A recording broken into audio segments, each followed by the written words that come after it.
we have these crossroads. And you know, either way you choose, your life is going to be different.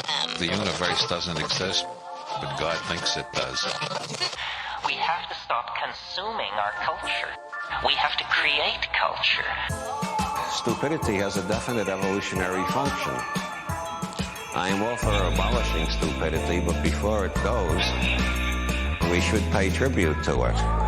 Hello and welcome to the Nonsense Bazaar. We're your hosts, I'm Sequoia Kennedy. And I'm Willow Truman. How are you, Willow? I'm excellent. We're surely not going to get any mean YouTube comments on this one. Yeah, we will. Yeah, I know. I just assume we always get mean YouTube comments. No, we don't. We get nice ones. But that's YouTube. Who cares? Oh, our CCRU episode, though. They're going to come for us again. They're going to check in. They're going to say, Good. You know what? Do they know what they're talking about at all now? And guess what? I don't. I still have no idea what I'm talking about. Oh, fuck that. Neither does Nick Land. Nope. He just said words. Anyone can do that. Yes. Hey, you know what? Let him. Mm-hmm. It's our most listened to episode by far. God, I hate that. So do I. I hate it so much. I'm so pissed. But here we are.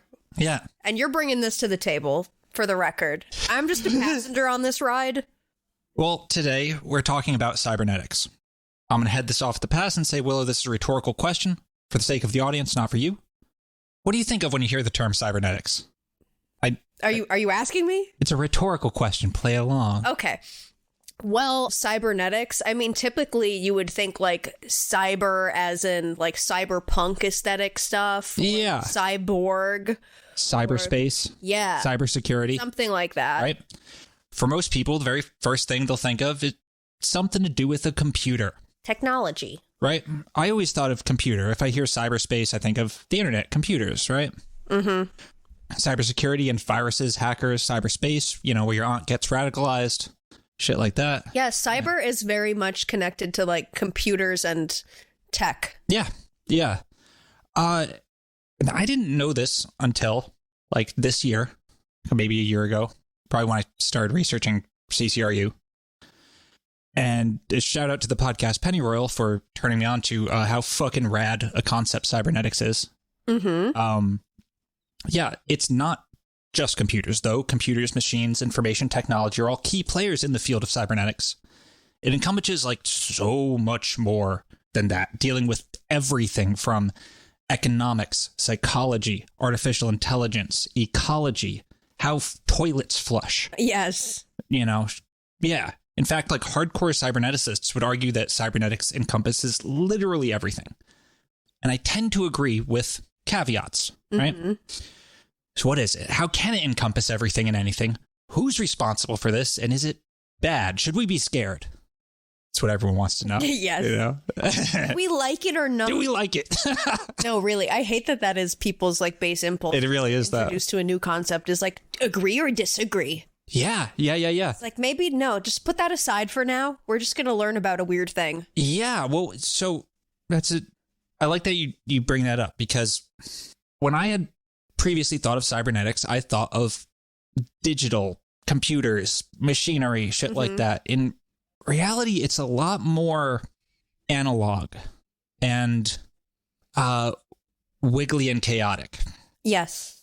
In fact, it's a way of navigating the wiggly and chaotic. Yeah. Yeah. And the fact that all of these things now exist in our so-called natural world. We exist alongside all of these so-called unnatural systems. Yeah, it's true. But the principles of cybernetics can be applied to natural systems as well. So what is cybernetics? It's hard to categorize, but we can say that it is an interdisciplinary field concerned with control and communication. It is the science and art of control, which I very intentionally phrased it that way. Should remind you of some other asshole's famous phrase, It doesn't. The art and science of causing change and conformity with will, right? Yeah, it's an art and science. And this asshole speaking right now would also liken cybernetics to another martial art of the mind, or a technology of the mind. You can sum it up very simply as control systems and feedback. Yeah, or maybe control is a word for it. My brain wants to plug in the word information for some reason. Information theory plays a huge role in it. Okay. the control and the communication aspect is information, but it's the processes by which complex or chaotic systems are controlled and automated. The biggest and most important word here is feedback. It's a word we're going to be saying a lot this episode. And you know what feedback is, right? Oh, I know what feedback is. You know what feedback is. Yeah. Feedback is when you get information about something you did, sends information back that you can then use to modify your behavior. Mm-hmm. You know, in any situation. And if you think about any place that the word feedback can be used, that's a cybernetic system. That's how it's so fucking all-encompassing. Right. Yeah. I have to stop myself from getting too fucking dry with this because it'd be super easy to. This is one of those episodes where, like, I got so into writing it that, like, so into the concept that I forgot to write jokes. Mm-hmm. And I forgot to make it entertaining. So that's why for the first time in a long time, I brought a bunch of beer. I noticed that. Yeah. That's pretty uncommon. I was kind of hoping that you might because I'm low on weed. Yeah. And I kind of wanted to get a little silly with you. I think we need to. And that's, you know. Getting a little silly for the cybernetics. If it's not silly enough, I can just pour some more funny juice down my throat. See, I take the feedback of whether I'm making you laugh and then modify, you know, my input node with the funny juice that's cybernetics. Mm-hmm. There it is. There it is. Right there. Yeah, exactly. So it's always a risk when I'm way into something that I just go way too into fucking granular detail. I'll stop you. I'll make sure that it makes sense to me. And Good. It should help our listeners. Yes, please. Because I think it's cool even if no one else does. The thing about cybernetics is if you're looking for a cut and dry definition of not gonna find what it is. Nope. Yeah, that's just You're fucked. If you've been waiting for that, for us to tell you what it is, we just kind of did. Yeah. We'll continue to, but there is really no. It's an interdisciplinary field concerned with control and communication in complex systems. Yes. Dealing with feedback. Mm-hmm. Yeah. That was great. You just did it. Yeah, I mean, that's the best you're going to get. It's the best you're going to get. We have some cooler definitions coming, though. Okay. Yeah. Cybernetics is kind of responsible for everything in this world that we find ourselves in, from the like post-World War II era onwards.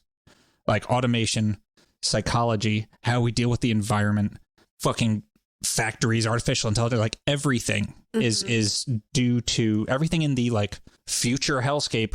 Yeah, we might find ourselves models, pattern recognition. Yeah.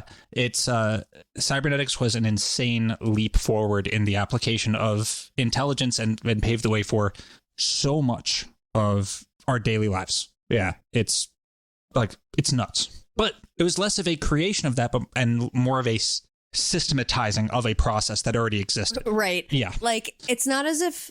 I feel like cybernetics wasn't really a thing that was created or invented. Exactly. It was just a term that was given to a pre-existing thing that was an emergent phenomenon. Exactly. Yeah. It was... The innovation was in the systematizing and defining of it. Right. Yeah. Exactly. And Homeboy himself says that. But it's not like by defining it and giving a name to it, it was like, now this brand new thing exists. Like, it kind of does. What it did was allow all these different disciplines to talk to one another. Yes. That's the real Gave them symbols and words to use. Yep, commonalities between anthropology, psychology, economics, sociology, artificial intelligence, machine learning, like all that shit. The realization that there's a set of principles that applies to fucking everything. And always has. Yeah. Jesus. And we will get into what I think that, like, what actually led to that. And I think I have a different take on shit than I've heard. Oh boy. People. Yeah. I'll say this. To me, like, cybernetics feels like the blackest of black arts. Like, something that offers ultimate power, but will drive you insane. Well, it depends how you utilize it. It'll drive me insane. Yeah. Let's be perfectly clear. It has driven me insane. I know. Why? Why does cybernetics feel like that to me? Well, let's get into it. And I think it'll probably become pretty clear. But first. Got to pull a tarot card. I do. All right. You give me a hard one. Actually, it's not that hard. Meh. Lust. Also known as strength. Yeah. I love that card. Yeah, me too. It's been coming up for me so much. Hell yeah. It's a good card. What it shows, in the Thoth deck, it shows Babylon riding upon the great beast. In the Rider-Waite-Smith deck, it shows it's like a maiden with her lion. Yeah, with her like hand in a lion's mouth or something. Yeah. Yeah. Named that lion. Yeah, that's a pretty appropriate card. I think. Yeah. Will, the drive to fucking conquer, base instincts in service of something. Yeah, conquer the service of will. That makes you scared. Yeah. It's not just anybody that can tame a lion. It's true. You have to have strength, bravery, calmness in order to do that. And also an awareness that it might go wrong. Yeah. Okay, so we will talk more about that at the end.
That synth line is the coolest thing I've ever heard in my fucking life.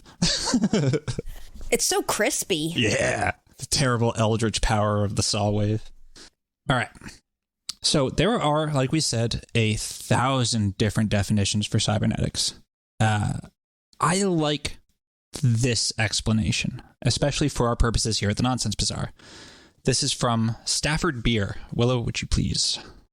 Probably the first clear insight into the deep nature of control was that it is not about pulling levers to produce intended and inexorable results. This notion of control applies only to trivial machines. It never applies to a total system that includes any kind of probabilistic element. From the weather to people, from markets to the political economy, no. The characteristic of a non-trivial system that is under control is that despite dealing with variables too many to count, too uncertain to express, and too difficult to even understand, something can be done to generate a predictable goal. Wiener found just the word he wanted in the operation of long ships of ancient Greece. At sea, the long ships battled with rain, wind, and tides, matters in no way predictable. However, if the man operating the rudder kept his eye on a distant lighthouse, he could manipulate the tiller, adjusting continuously in real time towards the light. This is the function of steersmanship. As far back as Homer, the Greek word for steersman was Kubernetes, which transliterates into English as cybernetics. Yeah. Cybernetics is about how to steer through chaos. Yes. Yeah. It so reminds me of the beginning of that KLF video. Yes. Where they're on the ship and they're like trying to steer it through chaos. Yep. And then it opens up and Yeah. And so then this was the big change in my own perception of what this was. You think of like cybernetically enhanced organisms or it's this like machinic kind of regimented image that it conjures up now. Mm-hmm. And it's like, oh, no. It's about how a dude operating a rudder on a boat steers through the water, right? Like, yes. How long until you bring up the word teleology? Page 10 or so. Okay. Well, that's a big part. It is. It's a huge part. Yeah. It's a huge part of steering the ship. Yeah. Why do you want to stay alive?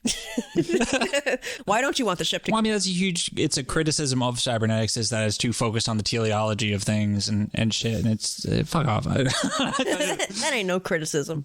So, yeah, cybernetics as a discipline was, quote, founded in the years following World War II by a man with the most unfortunate name I have ever heard. Or greatest name you've ever heard. Yes. Norbert Wiener. I love it. Now, when you hear that the discipline responsible for automation and the unstoppable march towards some fucking Nickland hellscape was founded by a book called Cybernetics, Control and Communication in the Animal and Machine, by a man named fucking Norbert Wiener, what kind of fellow do you think he is? You know, there's just a thing about funny names that humbles a person and makes them a cool person. So that's true. That is true. Right? So I just feel like by having the last name Wiener, we already have a more humbled man than usual.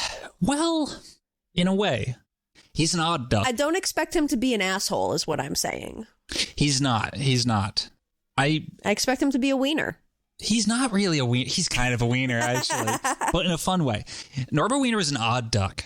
In fact, he's one of the oddest ducks. Had to have been fucking smart. He was a true polymath, a prodigy.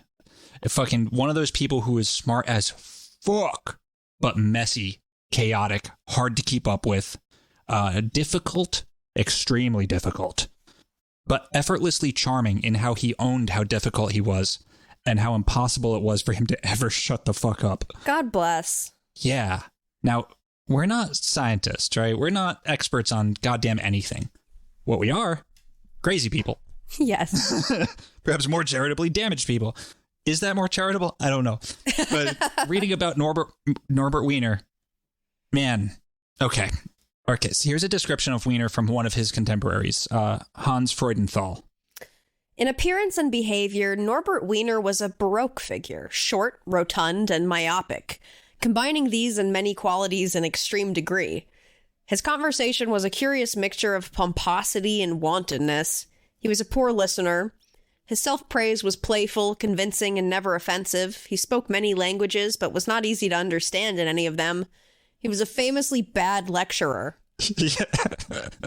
I love that these, all the, scientists who end up describing or inventing something that changes the fucking world are all like this. Mm-hmm.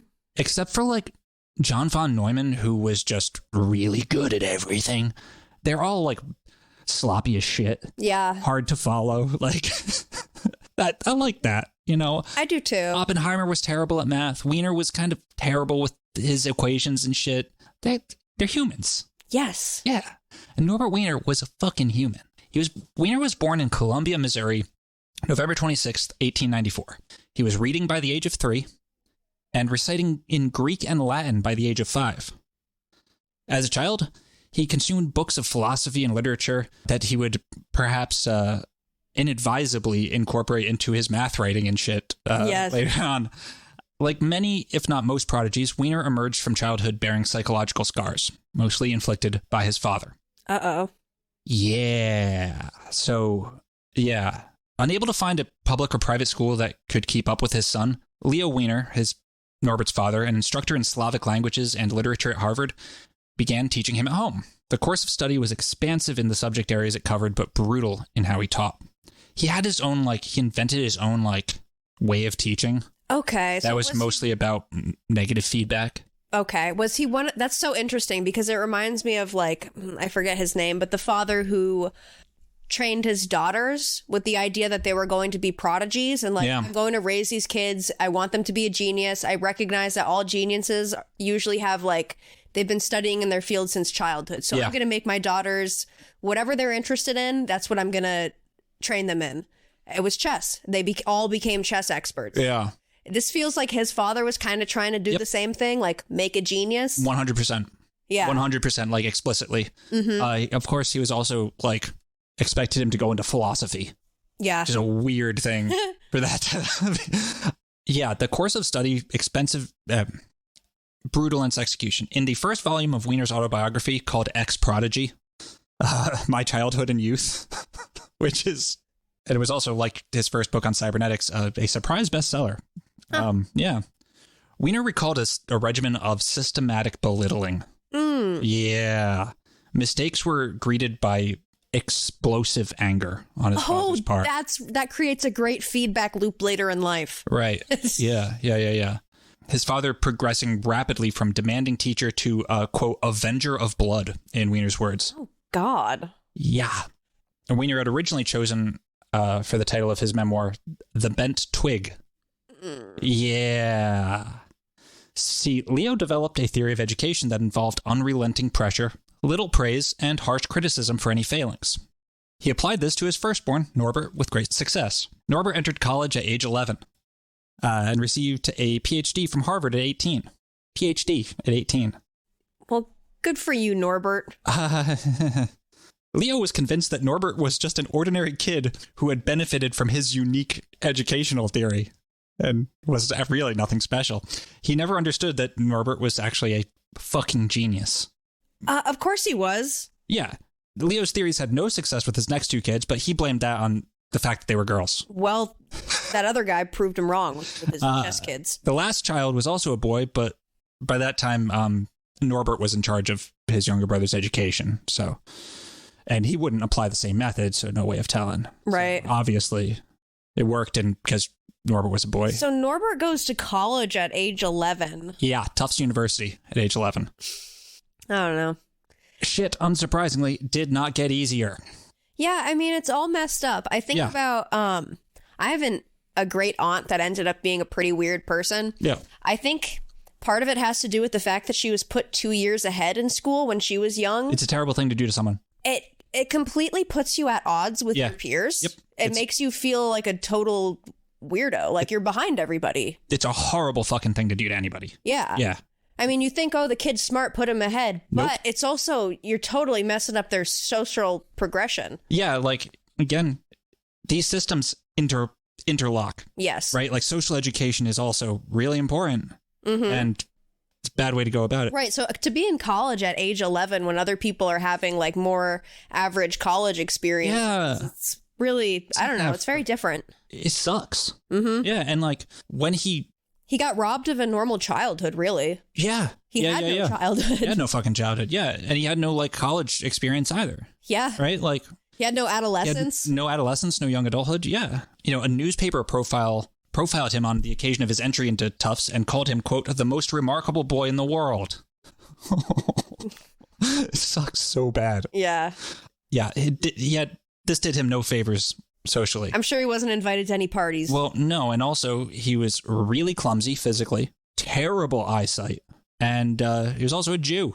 That never helps your popularity. No. From experience. And all of this together would result in a profound and permanent self-identification as an outsider. Yep, that makes a lot of sense. Yeah. Yep.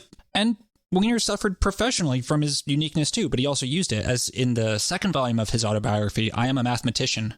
He wrote, I knew very well that I was competitive beyond the run of younger mathematicians, and I knew equally that this was not a pretty attitude. However, it was not an attitude which I was free to assume or to reject. I was quite aware that I was an out among ins, and that I would get no shred of recognition that I did not force. If I was not to be welcomed, well then, let me be too dangerous to be ignored. Yeah. Short, egg-shaped man saying that. Well, yeah, because imagine he's coming into, like, his adolescence. He's turning into a teenager while he's, like, in college, like in his PhD program. Yeah. Again, that's an interesting time. I can't imagine, like, shifting all of my life experiences back by, like, 7 years. I don't envy it at all, man. You know? I don't even know. Like, whoa. Well, and Wiener had a notoriously huge ego, but was also known to be, like, super generous with sharing credit. Well, that's right. Nice. Like, unlike, say, like someone like Edward Teller, right, who, you know, took credit for other people's shit. Mm-hmm. Norbert Wiener insisted on giving proper credit when it was deserved, whether that to be himself or to others, including others that perhaps already got more credit than they deserved. Right. Like, that's noble. Yeah. Norbert Wiener is a good fucking dude. From the bit that I was able to read, I like this guy. Yeah, he's just a weirdo. Yeah. How could he not be, given his upbringing? Yeah. So Wiener graduated at age 14 from Tufts with a major in mathematics, but he also had interests in physics, chemistry, and eventually biology. He first attempted to join Harvard's graduate program in zoology, but his poor eyesight and coordination made him really bad in the lab. And so he dropped out. Get this boy some glasses. Yeah. So he pivoted to philosophy and later mathematical logic for his doctoral thesis. In 1913, at the age of 18, Wiener moved to Cambridge University to work with Bertrand Russell and later to Göttingen to work with David Hilbert. After a series of academic and professional detours, including a failed military enlistment due to poor eyesight. That's probably for the best. Yep. He joined the MIT faculty in 1919. He gained recognition for his work on Brownian motion, stochastic processes, and generalized harmonic analysis. So, lovely. Yeah, Brownian motion is it's the only one I can legitimately explain. Mm-hmm. It's the chaotic motion of particles when they're just sitting there. Cool. Right? Like they're just doing shit. Mm-hmm. Right? Yeah, Wiener was one of the first people to define and describe that. I like to think that particles are like people. When they're just sitting down, they don't just sit still. They need to fidget. Yeah, kind of. Like play with their hands, like shift their feet around, wiggle around, tap their foot. Yeah, yeah. You know? Absolutely. Why wouldn't a particle do the same thing? It does. Yeah, particles just bouncing around. Everything's moving all the time. And when he joined MIT, like MIT wasn't actually known for anything at the time. Like it wasn't the MIT today. Wiener was part of that. He was around when MIT went from being a nothing school to becoming fucking MIT. Right. Becoming something that you have psychotic delusions about walking the streets of Boston at 3 a.m. They're the school that you would have a psychotic delusion about. I know. Yeah. I've been there. I mean, they're the fucking maybe the best university in the world. Mm-hmm. Yeah. For science and shit's crazy. He briefly joined the National Academy of Science, but resigned due to dissatisfaction with institutionalized science, which we'll get back to.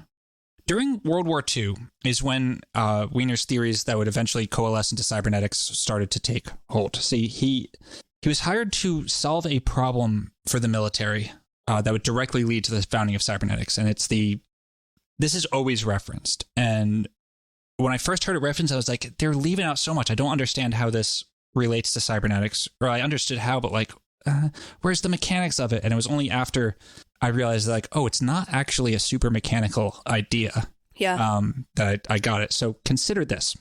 So this problem was, how do you shoot down planes with anti-aircraft guns? Right? Mm-hmm. How do you target them when they're moving? So consider this. You're trying to take a shot at a moving target, right? Yes, a moving plane. Yep. Assuming you're not using a laser, you have to lead the target, you know, because you have to take into account the distance, the speed of the target, the speed of the bullet. Mm-hmm. Right? So you got to aim in front of where the plane is now so it reaches it at the same time, right? Right. That's pretty straightforward math. If you have the numbers, you can do it every time. But you don't have the numbers. And what's more, if you miss shooting at the plane, the human pilot, with his own free will try to evade you. Right? So the question is, how do you scientifically calculate how to outsmart the bastard and shoot him down? Like if you shoot a shell, it explodes next to the plane, he's going to do something. He's going to evade. You don't know which way he's going to go. Mm-hmm. How do you target with that? How do you systematize a process for targeting, a plane like that? So Wiener realized that, one, if the pilot had unlimited options on every spatial dimension, like regarding how to evade, you're fucked. There's no way to predict that. You're shit out of luck. It's a crapshoot, right? If he could go backwards, forwards, left, right, like right in any direction instantly, you're fucked. However, he doesn't. He can't do that. Yes. He's also part of a system. Mm-hmm. A plane only has so many options of what it can do when it's in motion. Right. Exactly. And the pilot's options are limited by what the plane can do at speed and what the human body can physically take. Take too sharp a turn at speed and you lose consciousness, the plane crashes, you die, right? Also, once the pilot has decided on a course of action, it takes time to do anything else, inertia and all that. Like if he's going left, he can't immediately go right? So when you fire the first shot, the pilot reacts. You see how he's reacting within the confines of the system. That's the feedback thing. And then you use the knowledge of the system and the confines therein to aim your next shot. Repeat until he goes down in a smoking wreck. Hans Freudenthal wrote about how this contributed to cybernetics. While studying anti-aircraft fire control, Wiener may have conceived the idea of considering the operator as part of the steering mechanism, and of applying to him such notions as feedback and stability, which had been devised for mechanical systems and electrical circuits. As time passed, such flashes of insight were more consciously put to use in a sort of biological research. Cybernetics has contributed to popularizing a way of thinking in communication theory terms such as feedback, information, control, input, output, stability, homeostasis, prediction, and filtering. On the other hand, it's also contributed to spreading mistaken ideas of what mathematics really means. Whatever. Shut up, Hans. So, like, it's not that Wiener invented the circuit, right? Or the concept of feedback. Or any of that, nah. But how that applies to systems and how it can be used. Yeah, and that's what makes cybernetics so hard to define. But as Wiener himself says, all he did was collate and define things that all animals have always done. Mm-hmm. He even says, like, yeah, any hunter knows this process intimately, you know? Right. It's second nature. In fact, it's how hunters hunt. That's the thing. But Wiener's innovation, world-changing, species-changing, evolutionarily defining contribution was to realize that this technology of mind could be applied everywhere. Here's another example, and this is right from Wiener and one that most of us have dealt with. Another interesting variant of feedback systems is found in the way in which we steer a car on an icy road. Our entire conduct of driving depends on a knowledge of the slipperiness of the road surface, that is, on a knowledge of the performance characteristics of the system, car, road. If we wait to find this out by the ordinary performance of the system, we shall discover ourselves in a skid before we know it. We thus give to the steering wheel a succession of small, fast impulses, not enough to throw the car into a major skid, but quite enough to report to our kinesthetic sense whether the car is in danger of skidding. And we regulate our method of steering accordingly. This method of control, which we may call control by informative feedback, is not difficult to schematize into a mechanical form and may well be worthwhile employing in practice. Yeah. Like, I mean, you do it in a conversation all the fucking time. Yeah, exactly. Like, you realize, like, you know, I'll be in a conversation and I'll realize, like, oh, my tone of voice isn't working. Like, the way that I'm approaching this conversation is causing the other person to close off and not understand what I'm saying. I need to change my approach. Yep, exactly. I need to shift my tone a little bit and see if that works. I need to try to reach them a different way. Yeah, exactly. Exactly. It's like, it's so simple. Yeah. You know, those little tiny alterations. Yeah, it's monitoring shit and adjusting, monitoring and adjusting. Yeah. It's so simple, but it's so fucking brilliant to realize that it's everywhere. Yes. Yeah.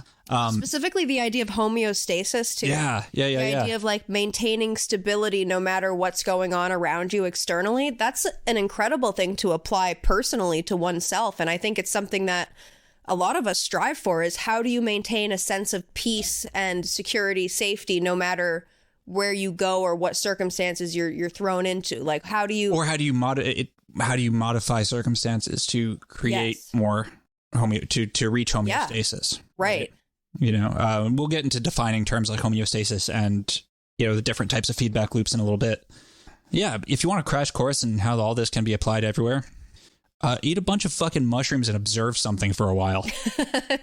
That'll do it. Or read the Dune series. Read God Emperor of Dune on a threshold dose of psilocybin and get back to me. Oh boy. I had to. I have to throw it in every time.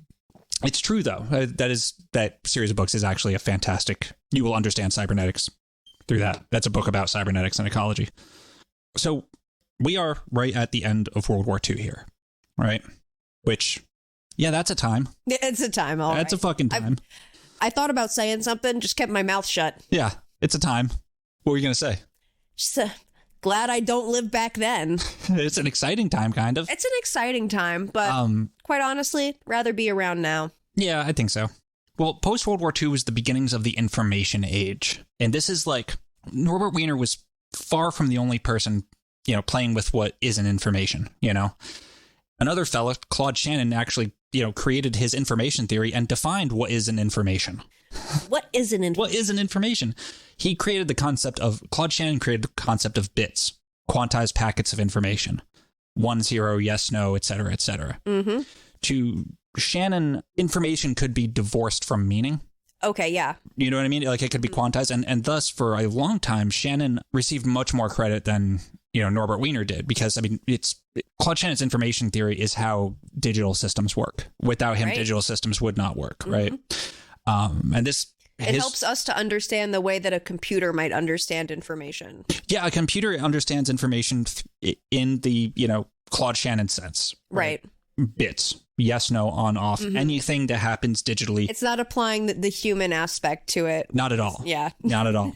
Which is, you know, if you reduce anything that happens on a computer can eventually be reduced to yes, no. Mm-hmm. Just be careful how much of your fucking relationships are only on.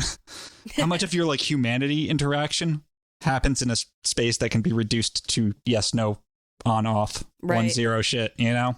There are implications. But Shannon's information theory played rather nicely with like John Von Neumann's work developing computers, which we talked about a little bit in our episode on the hydrogen bomb, right? Like the hydrogen bomb needed the Maniac computer to do the calculations to make it happen, right? This is all happening right after World War II.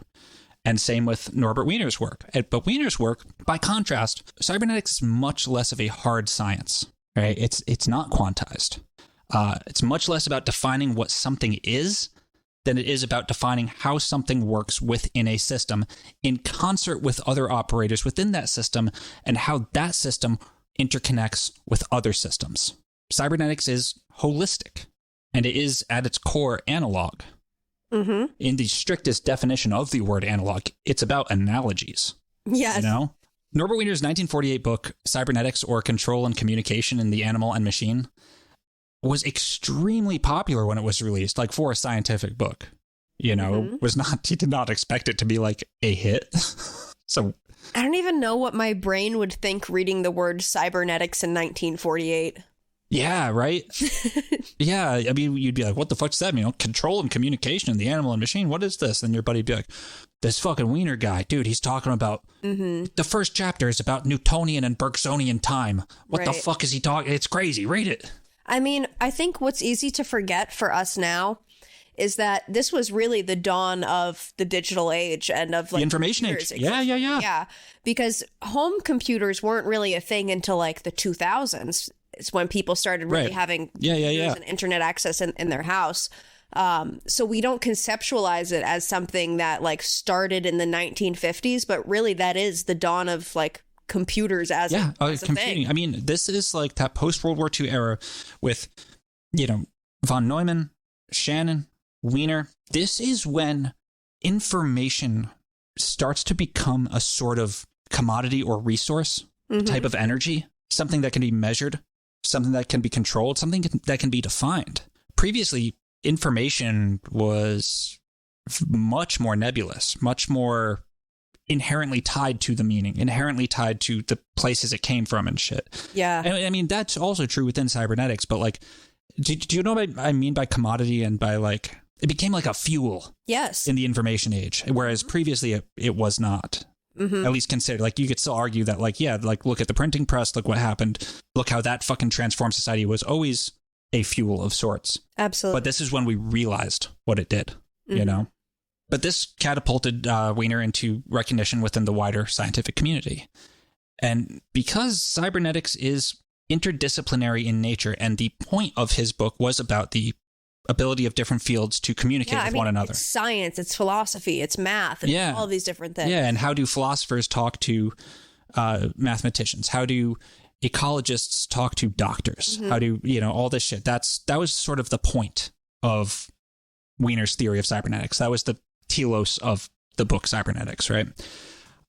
And from there, and you know, by now it's used in control theory, automation theory, computer programs, reducing many time-consuming computations and decision-making processes formerly done by human beings and in a discrete sense, trying to solve each problem on its own terms, divorced from anything else. What?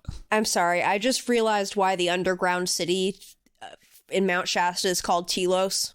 It just like all like hit me like. I never even thought of that. I never even thought of that. Yeah, well, you're thinking of it now. Oh, God damn it. Yeah. Well, I wish I had already finished this beer so I could crack another one as a sound effect. I know. Yeah, as soon as you said the word, my brain immediately was like, oh. Yep. Wow. Yeah. Well, Wiener would work at cybernetics, philosophize about it, and propagandize for it for the rest of his life. And he also kept up his research in other areas of mathematics. And it's likely that the breadth of Wiener's erudition and ambition contributed to his eclipse by Claude Shannon in particular. As the subtitle of Cybernetics shows, like, Wiener set out to explain how information is the lingua franca of both animal and machine. a mission that consciously involved exploring, as he put it, quote, the boundary regions of science. Thus, cybernetics, as Wiener conceived it, is physically embodied. Understanding the workings of the human brain and nervous system was a central goal. He also studied signal transmission in cats. Because like he was talking about how particles work and like these, Yeah. That's so interesting. Yeah, it was consciously holistic and theoretically unlimited. Mm-hmm. Steve J. Himes, the historian, put it that cybernetics leads to a more unified view of the world, including its human inhabitants, where everything is connected to everything else. Yes. Shannon's information theory, by contrast, is both highly abstract and intensely practical, resolutely focused on moving electronic messages from point A to point B. The literary scholar N. Catherine Hales wrote that for Claude Shannon, information is emphatically disembodied, a probability function with no dimensions, no materiality, and no necessary connection with meaning. With the advent of digital technology, Shannon's more circumscribed approach paradoxically lent itself more readily to a host of real-life applications. Mm-hmm. Smartphones, fitness trackers, all these devices we use today. Bits and bytes. You know? So it is that Shannon has typically received credit for jump-starting the computer revolution, while you all fucking thought that cybernetics meant something to do with computers. Right. You know what I mean? Like, meanwhile. But, that is definitely changing. People are becoming aware of Norbert Wiener's work again, even though it has been hugely fucking influential the whole time. The key difference between information theory and cybernetics is the meaning part of it. Yeah. The place that you're part of, we're all part of these systems. Everything's part of a system, And like, you can like already see how like the hippies and the, human potential movement people, when they heard about cybernetics, they went crazy for it. Because it was, using equations to prove what they already knew from taking a bunch of fucking acid, that everything's connected to everything else. Mm-hmm. That the micro is happening on the macro and the macro is happening on the micro. As above, so below. It all affects each other. Yeah. This is just another... Norbert Wiener is a fucking mystic. Literally, though. Like, Facts. Yeah, actually, though. But like, Wiener's mysticism was a practical sort of mysticism. Yeah. About doing shit with it. And now, of course, like... the age of artificial intelligence, the line between man and machine is being increasingly blurred. But like, also, I would say that that's almost a false dichotomy. Like, it's not about man and machine. It's about systems and systems and systems, But also contributing to Wiener's obscurity was that he was an outsider. And this is so fucking wild to me because of the common perception of cybernetics as like contributing to the homogenization of society, the dehumanization, inherent in automation and shit like that. Right. Hell, I've been replaying Cyberpunk 2077, and the bleakness of that cyber dystopia is fucking harrowing, right? Right. Norbert Wiener was fucking difficult, and he did not ever compromise his morals and took hard stances against the draining of morality from science and against dehumanization that he saw encroaching within science. Mm-hmm. Like, that was also, like, his thing. Yeah, right? I feel like, you could take it one of two ways. Either everything is a double-edged sword, right? Yeah. So the advancing of technology, it's like, wow, this is a thing that could make so many lives easier, like make humans not have to do such dangerous jobs that people are risking their lives to do and be exposed to dangerous circumstances. Like, how wonderful. But on the same token, also a lot of other shit might happen as a result of... Yeah, I mean, cybernetics is a raw power, right? Like, there's no morality inherent in it. The man who invented it can have morality, and he can yell about how scientists are losing their morality. Right, like, because at the end of the day, cybernetics, again, it's not about good, bad, agree, disagree. Right. This is like, it's just not about that.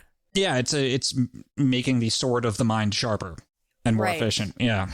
Hans Freudenthal again wrote of Wiener... All too often, Wiener could not resist the temptation to tell everything that cropped up in his comprehensive mind, and he often had difficulty in separating the relevant mathematics neatly from its scientific and social implications, and even from his personal experiences. The reader, to whom he appears to be addressing himself, seems to alternate in a random order between the layman, the undergraduate student of mathematics, the average mathematician, and Wiener himself. Well, yeah, that's the one. Yeah. I mean, the book Cybernetics, the first chapter, like I said, is called Newtonian and Bergsonian time, right?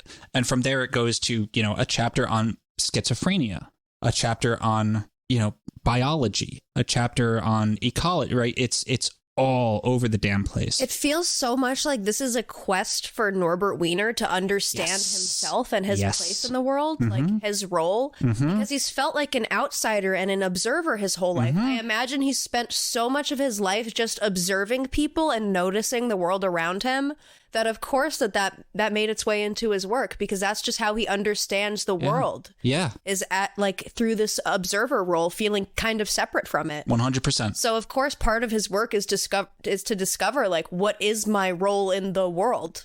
Yeah. And that was, of all my takeaways from like working on this episode, it was how human and personal this was for this feller. Yes. You know? That's why I texted you, like, this is going to blow your mind. It was about like that idea, you know? Yeah.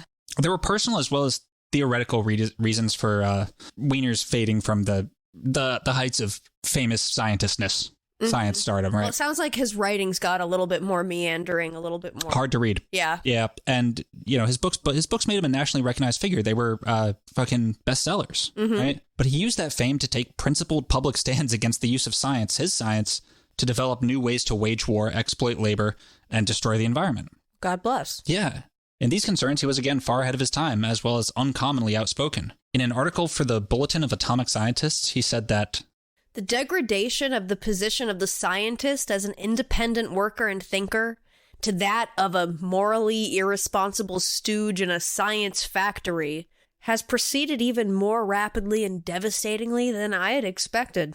Yeah, he fucking refused to take on research funded by the military. He didn't want to be an institute man. No, and he didn't want to make anything that would kill people, and like, which is just I was surprised. I like that. Fuck yeah. But that also effectively excluded him from much of the cutting edge work that was being done in information science at the time. Yep. Yeah. He also declined offers from corporations who sought his advice on automating their factories, writing, "Those who suffer from a power complex find the mechanization of man a simple way to realize their ambitions." Yeah. He wrote that in a book called The Human Use of Human Beings. Love it. Yeah. And also, the impact of his ideas were also undermined by Norbert Wiener's own demons. According to his biographers Conway and Siegelman, he suffered from periods of severe depression, during which he would lose control of his emotions, breaking into sobbing or shouting fits at the slightest provocation. More than once, he threatened suicide. Wiener's colleagues at MIT, although mostly unaware of this, nonetheless at times found him imperious, temperamental, and maddeningly absent-minded, and neurotically self-absorbed. Oh. Perhaps most important, Conway and Siegelman report that in 1951, Wiener abruptly abandoned leadership of a new neurophysiology laboratory at MIT, one that held, immense promise for furthering the growth of cybernetics, after his wife convinced him falsely that more than one of his partners in the venture had seduced his 19-year-old daughter. Okay. Yeah. Wiener's fears that his colleagues were attempting to steal credit for cybernetics made him more likely to believe the story. He was a little crazy. Yeah. He was troubled. He was a troubled man. Yeah, it sounds like it. Yeah. Despite his many successes, Wiener's life story seemed imbued with sadness. His writings reveal a deep skepticism about human nature. I mean, well, I guess he did the right thing. If he believed that one of his business partners was trying to multiple get his daughter, yeah. Then I guess it's the respectable thing for him to be like, I can't work with you guys. It is. If he truly believed that. Yeah. No, it's true. Yeah. Huh. I wonder why his wife would do that. Did she not want him to be successful? Maybe she thought it was true. Yeah. Maybe it was true. God. Wiener wrote a journal article in which he criticized Rudyard Kipling for his, quote, fear-based conformity. Aha. And in a comment that could have easily reflected Wiener's view of himself, the piece added, quote, "The marginal man is always relatively the more civilized human being." Which, Wiener also wrote an essay called God and Golem Incorporated. Haha, yes. Yeah. Bonus episode on the golem. Yeah. And he uses the metaphor of the golem, a mythical creature from Jewish folklore. No, it's not a mythical creature. It's a mythical automaton, a mythical robot enforcer from Jewish folklore, to explore the relationship between creator and creation. Great story to do that through. Absolutely. In the golem story, a clay figure is animated by a rabbi to serve the community, but eventually runs amok, demonstrating the unintended consequences of creating a semi-autonomous being. In the context of the essay, the golem serves as a metaphor for the machines and automated systems birthed by cybernetics. Wiener suggests that as we delegate tasks and even decision-making to these systems, we might lose control over them, similar to how the rabbi lost control over the golem. The title's reference to God is a nod to humanity's godlike role as creators of complex systems. And I would also argue the complex system we are involved in. Yeah. You know? Wiener is also quick to point out the hubris in thinking that we can create without consequence. He warns that we might end up making systems so complex and autonomous that they become incomprehensible to us, leading to unforeseen and potentially catastrophic outcomes. I mean, people do it all the time when they pop out kids. Yes. You know? Yeah. You hope Absolutely. that you create this thing and it's going to love you and it's going to grow up to be perfect. And oh shit, it's a heroin addict that stole all of our family heirlooms. Like, yeah. Oh, God damn it. Yeah, straight up. You know, sometimes there's unforeseen consequences to the beautiful things you try to create. Wiener discusses how automated systems can adapt and learn from their environments, thus becoming more complex over time. While this adaptability can be beneficial, it also raises questions about who is responsible for the machine's actions as it learns and evolves. Are the designers accountable? The operators? Society at large? In God and Golem Incorporated, Wiener argues that you need to consider not just can we, but also should we, you know? Mm-hmm. The ethical considerations he argues are not secondary, but integral to the development process itself. Again, a question that more people should ask themselves when they have kids. Why do you keep bringing this up? Can we? Yeah, we can, but should we? Right. But, well, because of the creator and creation aspect of it. Yeah. And bringing it into the human realm. Yeah. As like the lives that we create literally. Yeah. Most people aren't creating new technologies, but they are creating relationships and families. Yeah. Which are their own feedback systems that, Yes. you know, Yeah. loops throughout time. Right. And like, honestly, that's a big takeaway for me from cybernetics is the responsibility that we have For what we create. for the systems we're a part of, not even what we create, but like for what we're a part of. Absolutely. Yes. And that we are agents. Mm-hmm. Remember, like the big, like one of the first key things was considering the operator of the anti-aircraft gun to be part of the system. Right. And Wiener in cybernetics, he talks about creating equations for time series that include infinity, the concept as infinity as a discrete part of the equation. So a piece of the equation that opens into infinity, opens into chaos, right? And I sort of think that like the black box of human consciousness is that part of the equation that opens into infinity. Yes. You know? And throughout his life, Wiener also harbored another conviction that was equally important, and that was his recognition of uncertainty. Haha. Yeah. At the age of 10,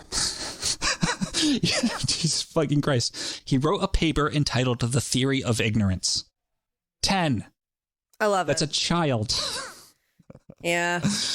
In which he proclaimed, quote, the impossibility of man's being certain of anything. He mentions the paper in the second volume of his autobiography. He writes, Even at the time, I was struck by the impossibility of originating a perfectly tight theory with the aid of so loose a mechanism as the human mind. And a key moment on the path to cybernetics came when he discovered the statistical mechanics theories of his scientific hero, Josiah Willard Gibbs, whose applications of probability demonstrated, Wiener said, that chance is part of the warp and weft of physics. Yes. This, in turn, affirmed his belief that it would be a mistake to view the world as purely rational. Or purely, like, you put in this input, you always get this output. Right. Like, it's very likely that you will. Right. But also, there's a degree of randomness and chaos and things that, like, you truly can't account for in this world. And that's why you use cybernetics. Mm-hmm. You never, you test, observe, take the feedback, adjust. Right. Test, observe, take the feedback, adjust. And also, I suspect, and I'll say suspect instead of fucking know to be a good boy about it, Yes, very good boy. that the biggest influence in Wiener's life and the development of cybernetics was in learning how to not send his dad into a violent rage. Exactly. Yeah. No, PTSD will do that to you, though. Yes, absolutely. Absolutely. And You learn how to observe and how to predict. yes, Especially. Like we talked about that in our Harriet Tubman episode. Yes. We've talked about it before. The precognitive abilities of people who have been through traumatic experiences. yeah, dude. Yeah, absolutely. I haven't read enough to say this. I mean, maybe it's in the autobiography or in the biography or whatever, but like, and after his dad, like learning how to not get bullied at school, right? Like, but like how to keep homeostasis within these complex systems, right? In some ways, I see Wiener's conception of cybernetics as like applied hypervigilance. Oh, yeah. Yeah. Yeah. It very clearly comes out of Wiener trying to learn how to navigate through a world that fucking hated him for being what he was. Mm-hmm. Ask me how I know. Right? I have to imagine his peers all hated him. Like, oh, who's this little shit that's so smart? Yeah, in all our exactly. classes? Like, oh, how annoying is he? Exactly. And his dad, like, abusing the fuck out of him. Like, even as he was doing the thing that he was supposed to do and shit. Right. Like, Yeah, I don't know if that makes sense to... Yeah. So also, let me say the book Cybernetics is very difficult to read. Wiener is not an easy writer. Even some of Wiener's boosters and supporters recognize that, like, a lot of the math is bad. Right. Yeah. And it jumps from math to philosophy to psychology all over the place. And I've never heard this before, so I don't know if it makes sense to anyone else. But in a lot of ways, like, Norbert Wiener seems to me to be like the Carl Jung of information science. It's all over the place. Yeah. And just like sort of incomprehensible, doesn't really fit in the category of scientist or mathematician or whatever. Yeah. Well, again, Hans Freudenthal writes, even measured by Wiener's standards, Cybernetics is a badly organized work. A collection of misprints, wrong mathematical statements, mistaken formulas, splendid but unrelated ideas, and logical absurdities. It is sad that this work earned Wiener the greater part of his public renown, but this is an afterthought. At that time, mathematical readers were more fascinated by the richness of its ideas than by its shortcomings. Yeah, and I wouldn't say that they're splendid but unrelated ideas. I think they're all pretty fucking related if you're just a little less of a fucking nerd about it. Yeah, no, true. Yeah. Norbert Wiener died March 18th, 1964 at the age of 68, 2 weeks after receiving the National Science Award. D.G. Kendall wrote of Wiener, as a human being, Wiener was above all stimulating. I have known some who found the stimulus unwelcome. He could offend publicly by snoring through a lecture and then asking an awkward question in discussion. And also privately by proffering information and advice on some field remote from his own to an august dinner companion. I like to remember Wiener as I once saw him late at night in Magdalene College, Oxford, surrounded by a spellbound group of undergraduates, talking.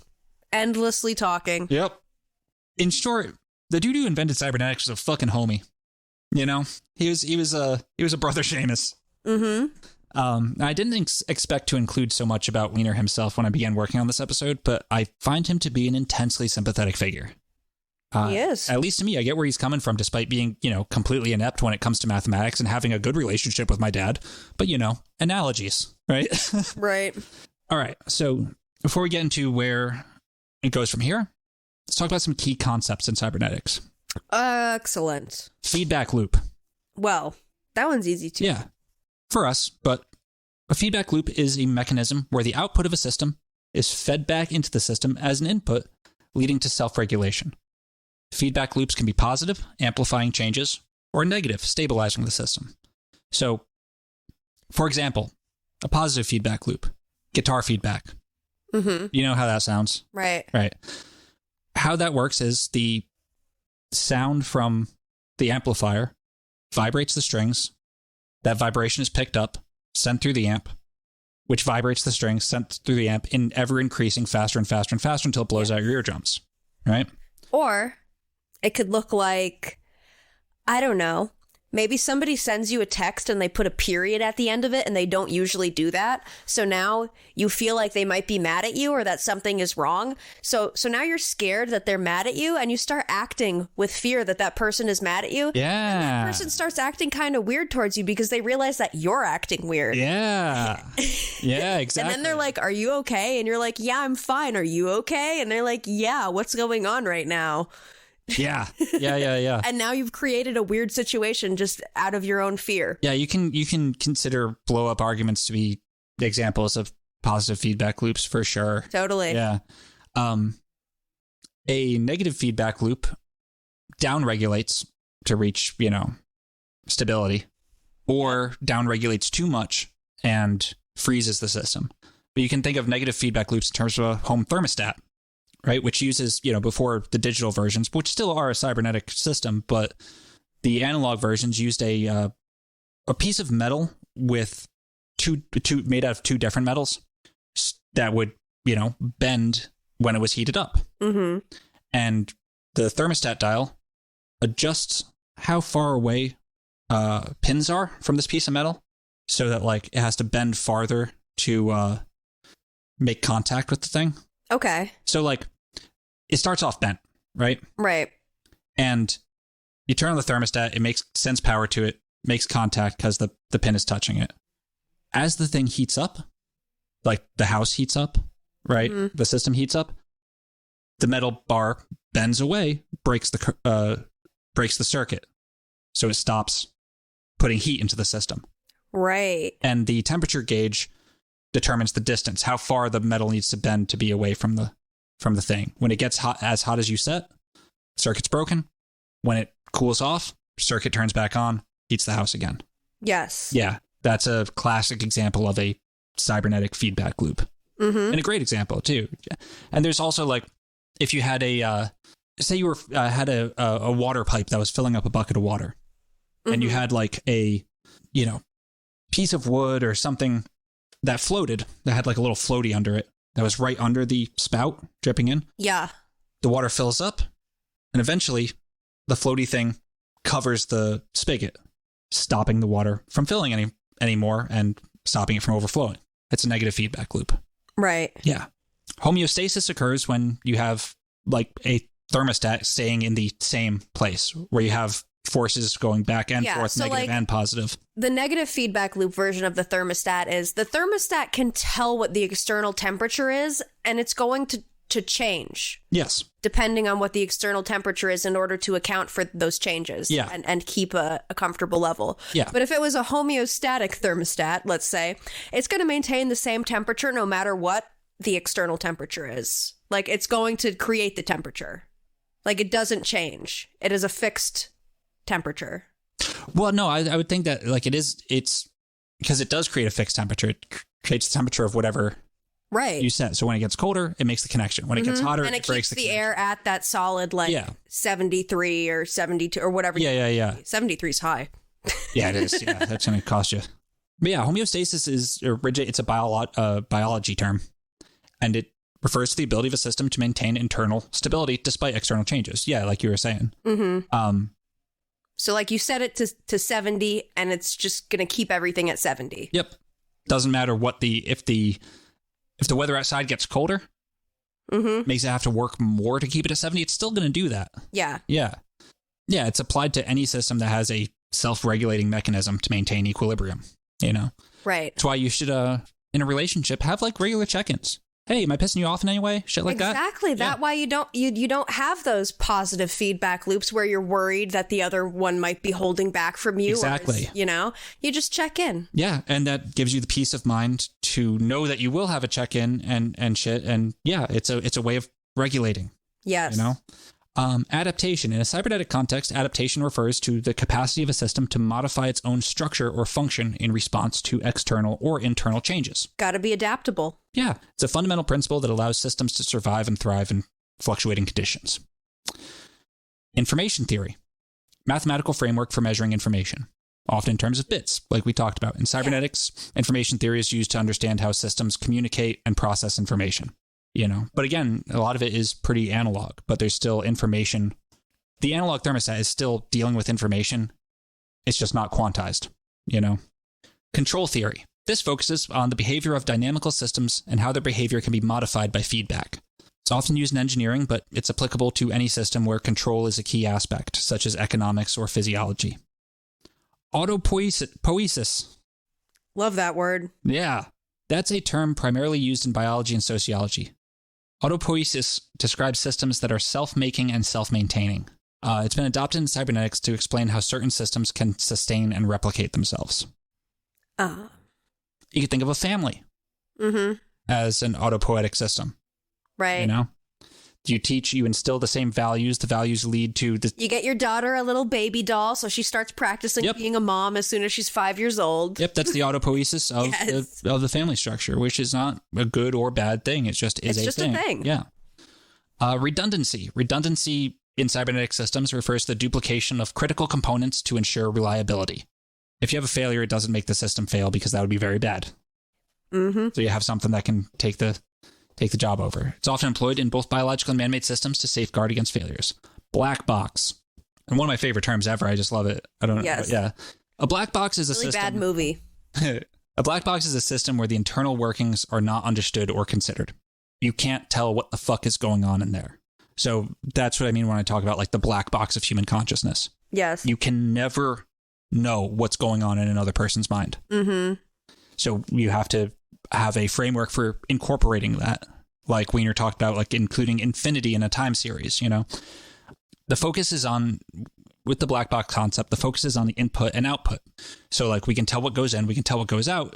How do we make it so it doesn't matter whether we know what goes on in there? Right. Like you can't tell exactly what somebody is thinking or feeling internally. Right. But you can tell how they're expressing it outwardly, or at least what your perception of it is. And Exactly. you can manage that. Exactly. You know? Exactly. You will never really truly know how somebody actually feels or what their true thoughts are. And honestly, do any of us have true thoughts? Because I know that I have a bajillion contradictory thoughts. All the time. I have a thought. I have the opposite thought too. So All the time. Yeah. you can really never know. And Yep. it's worthless to try. Yep. But there are markers for, knowing what might be a successful action or what actions might lead to the results that you would expect or anticipate. And also, I would say, like, it's easy to think of that in sort of like B.F. Skinner behaviorist terms. Yeah.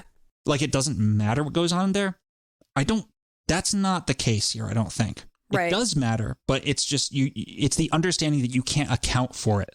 Mm-hmm. That it's part of the system, but you can't account for it. It matters, but you won't be able to ever, like, fully know it. You as an can't outsider. quantize it. Yeah. And I think that's a subtle difference, but I think it's a very key difference. Yes. Especially when we're talking about like agents and humans as agents within the system. The black box becomes an input for chaos itself.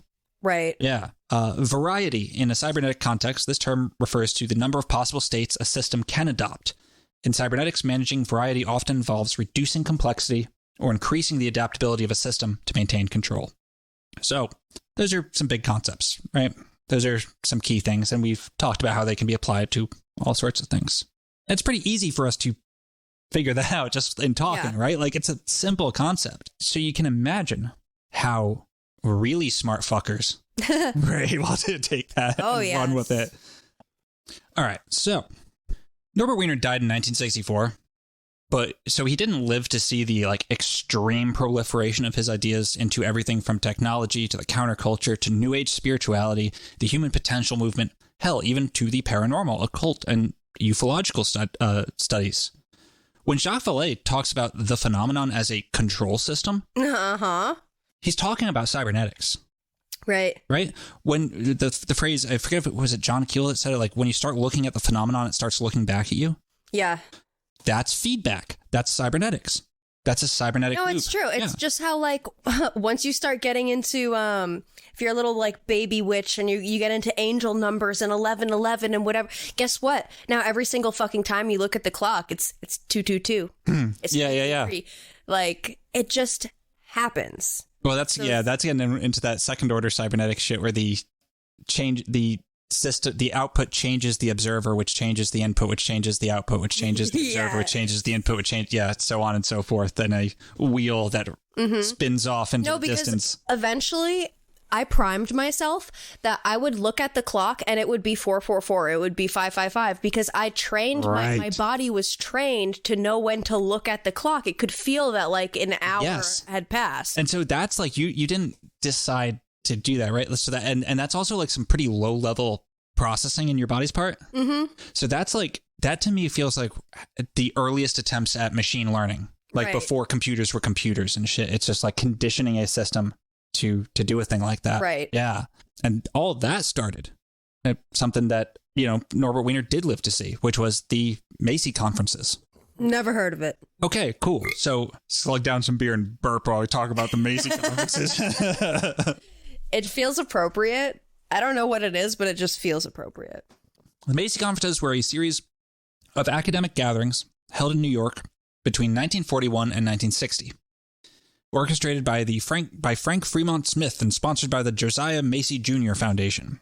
The Josiah Macy Jr. Foundation was interested in interdisciplinary crosstalk between people in medical fields to make medicine more efficient. That's a great idea. Yeah, we'll take the... we're talking about MK Ultra at the end of this. Like, it's coming.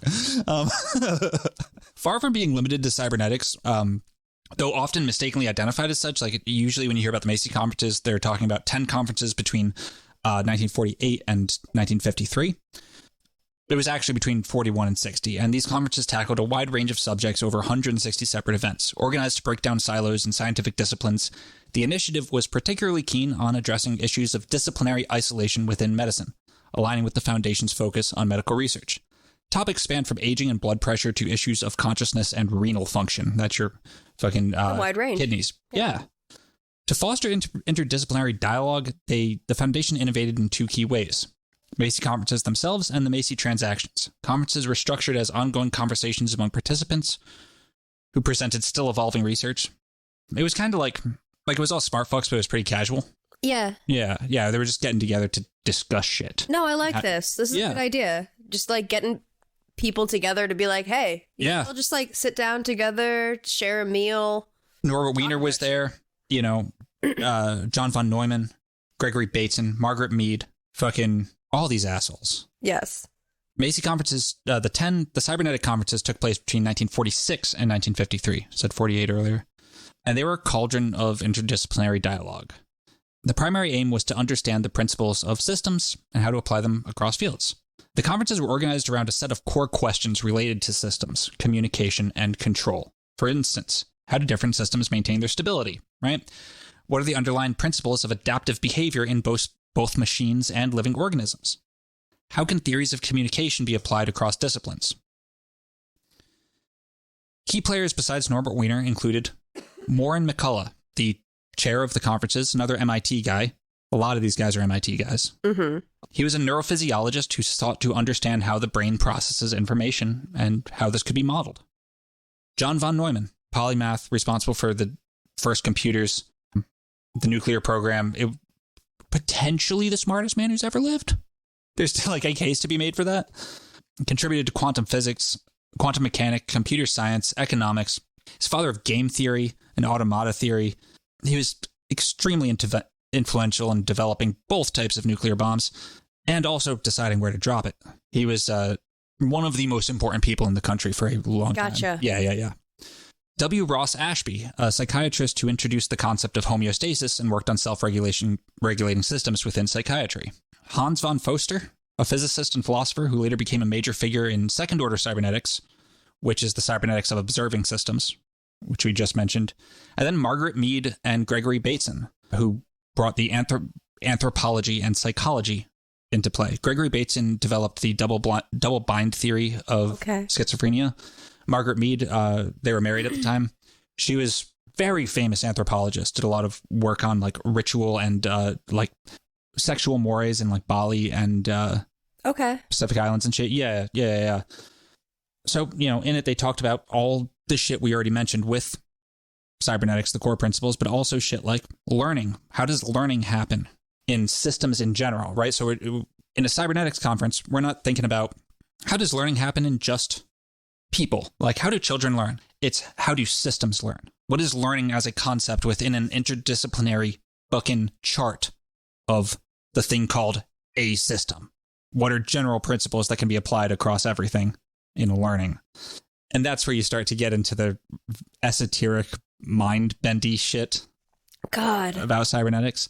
This brought in concepts like language and symbols. What are the cybernetics of language and semiotics? Yeah. Right? Which is, that's that shit. My brain is like crafting a YouTube video essay as you talk. Yeah. And the title of it is like the cybernetics of TikTok. Oh, yeah. And how people were developing like factitious disorder from watching too many TikToks of people with Tourette's.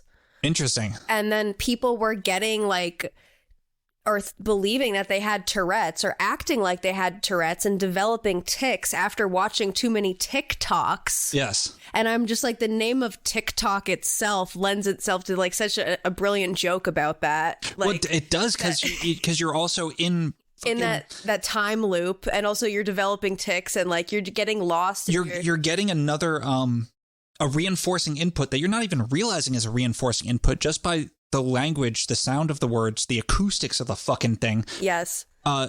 Subconsciously making you associate tics and just the concept of tics is coming more into your consciousness and ingraining itself deeper and deeper. Yeah. And then the Very more careful about the shit you let into your goddamn head. and the more you feed your algorithm, the more you look at those videos and you start watching the videos like, oh, am I autistic? Do I have ADHD? Right. Do I have Tourette's? Do I have multiple personality or dissociative identity disorder? All of a sudden, your feed gets filled with that content and you start thinking like, oh my God, I have all of these disorders. Yeah, dog. Yeah. And then you start acting like you have those disorders. And it's a very strange phenomenon. Your brain is a cybernetic system interfacing with other cybernetic systems. As we've discussed, information is a fuel. It's a commodity. It's energy. The systems you're interfacing with are providing feedback to your system. Just be aware of that. I'm not going to tell you anything what to do or whatever. Just be aware that is happening. Yeah, no, I wrote down on my whiteboard in my room today, what you seek is seeking you, just as a reminder to myself that like what you look at, what you give your attention to, what you search out is going to come back to you. So you got to be careful about like what content you consume, where you put your attention. Yes. Like that's all going to come up in your dreams and your thoughts. Yeah, exactly. Exactly. Recent memory, like look at the structure of ritual magic in the Western sense, right? Like you're stacking symbols all around you, all around each other, associated with a particular condensed idea, particular zip file of fucking vibes, right? Stack all these symbols all around you, and you just soak that shit in. You just take that fucking, just try to maximize the input of that vibe, that sephira, right, into the cybernetic system of your own fucking head to condition it in a specific way. Neville Goddard. His ass too, although he was a more brute force type of... Yes. But exactly. But he was kind of thinking along these lines. Yeah, exactly. That's because everything is along these lines. Oh, it's true. Don't you understand? I do. It's everything. I get it. That's why... It's my big toe. That's why it's the blackest of black arts, dude. Like, I'm telling you gotta be fucking careful. So Margaret Mead and Gregory Bateson, they significantly expanded the scope of the Macy Conferences by introducing anthropological and psychological perspectives into the discussions. Both were established figures in their respective fields before joining the conferences. Mead was known for her ethnographic work, primarily in Samoa and Papua New Guinea. At Macy, she pushed the idea that human societies could be seen as systems, with inherent mechanisms for self-regulation, adaptation, and feedback. Her insights helped to expand the domain of cybernetics beyond just engineering and mathematics. Bateson, on the other hand, brought an understanding of systems theory and epistemology. His interdisciplinary approach integrated anthropology, psychology, and biology. One of his significant contributions was an exploration of patterns that connect, quote, a term he used to describe the structural similarities between different systems. And again, like Mead, he applied it to things beyond just math and shit. Mead and Bateson in Bali utilized film and photography to document social interactions and rituals, treating this visual data as a form of ethnographic evidence. Their Balinese research was pioneering not only in its methodology, but also its application of cybernetic principles to social and cultural systems. Like, can you expand on that in any way? Like, did you look into... Beyond the scope of this episode. Okay, gotcha. But basically, I mean, what I was just talking about, like ritual magic, they're not doing that type of shit, but it's how ritual functions in society. And yeah, it's beyond the scope of this. That's cool. Yeah. It just sounds really interesting. It is really interesting. Yeah. I also don't know much about it. Gotcha. Yeah. Bateson used these ideas to develop his double bind theory, which analyzed the contradictory communication patterns often observed within families of schizophrenics. Yeah. Do you know about the double bind theory? I don't. Can you explain it? But it sounds like it intuitively makes a lot of sense to me. Word. I can't explain it. It's one of those things I like looked up and I was trying to understand and I was just like, what the fuck are you talking about? Yeah. Okay. This is how something that occurs in people with PTSD too. Sure. And it's something that kind of like defined my childhood and life in general, but I'm getting over this idea that no matter what you do, because everything is true and there are so many different options, you could look at things from so many different standpoints. It means that no matter what option you choose, like there's some You're wrong. negative. Yeah. Yeah, right. Especially if you grow up like in an abusive or unsafe or emotionally neglectful environment, it can feel like any move is the wrong move. Right, yeah. Because suffering is going to happen regardless. So you get caught in limbo of this state of like inaction or just being confused about what the truth is. Yes. Itself. Yeah. It's like you don't. And a double bind refers to a situation in which you're fucked no matter what. Between a rock and a hard place, out of the frying pan into the fire. These are metaphors for the double bind situation. Bateson theorized that was happening inside the brains of schizophrenics. Mm-hmm. Right? And that it wasn't like they were just broken. It's that the system of like memory flow, which is something that Wiener writes about in Control and Communication, that the system of memory flow was somehow impeded or redirected some way, and it was just creating this fucking traffic jam. Yes. Yeah. Like I said, being caught in limbo. Right. Being trapped. Right. Yeah, so that's the double bind theory of schizophrenia. And that was Bateson's, which like, without knowing fucking anything about this shit, like, I don't believe that is perceived as true by the medical establishment nowadays. Right. Like, schizophrenia is like, very much not understood still. It's a pretty fucking catch-all term, realistically. Yeah, I think it also, it means... It happens when people have a very unstable family structure, I imagine. Not always at all. Like when you're expecting that, that an input that would normally obtain an ideal result does not apply in your situation. Yeah, but I don't really want to talk about schizophrenia because it's just so nuanced and so all-encompassing. I'm just talking about the double bind as a dilemma in communication in general. Yeah. Which is that's sort of a different thing than what Bateson was talking about. Mm-hmm. Like, was one of the frustrations I ran into when I was... All right, some other shit that was big at the Macy Conferences was reflexivity. Also, the Macy Conferences, they were like... had early models of neural networks and shit through William McCullough and Walter Pitts. They had earlier developed mathematical model of neurons. And at the Macy Conferences, they extended this work to suggest that neural networks could create reverberating feedback loops. Such loops could explain certain conscious phenomena like phantom limb syndrome or hallucinations. Right? Reverb meaning echoing. Right? The effects repeat themselves throughout layers or whatever. And, psychiatrist or psychologist Lawrence Kuby saw parallels between that and neurotic behaviors characterized by repetitive and obsessive loops, a reverberation. I know obsessive loops very well.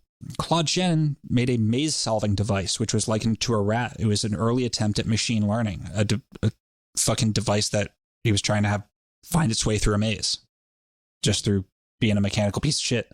Shannon's rat demonstrated that feedback loops could cause systems to deviate from their original goal-oriented designs. If the rat's memory malfunctioned, it would end up in an endless loop, effectively becoming, quote, neurotic. The Macy Conferences had a huge ripple effect. They were, like, if you can imagine all these ideas coming together over the course of fucking 8 years with all these really smart fuckers. I mean, that's crazy shit, dude. That's crazy shit. Mm-hmm. That's just responsible for so many, like, complex ideas that we interact with, at the very least, every day, Right. But I want to list some focal points of the many Macy Cybernetics conferences. Oh, there's so many. Drive the point home. Yeah, we can probably skip. We can skip some. We can skip a bunch. Pick your favorites from the first one, then I'll pick. So, like, in 46, you've got topics like anthropology and how computers might learn how to learn. Simulated neural networks emulating the calculus of propositional logics. Deriving ethics from science. Compulsive repetitive behavior. Next year, or October, March 46. Teleological mechanisms in society. Concepts from Gestalt psychology. Tactile and chemical communications among ant soldiers. I'm interested in that one. Yeah, hell yeah. 47 in March, it was child psychology. It was the only one. Okay. Yeah. October, analog versus digital approaches to psychological models. Fuck yeah.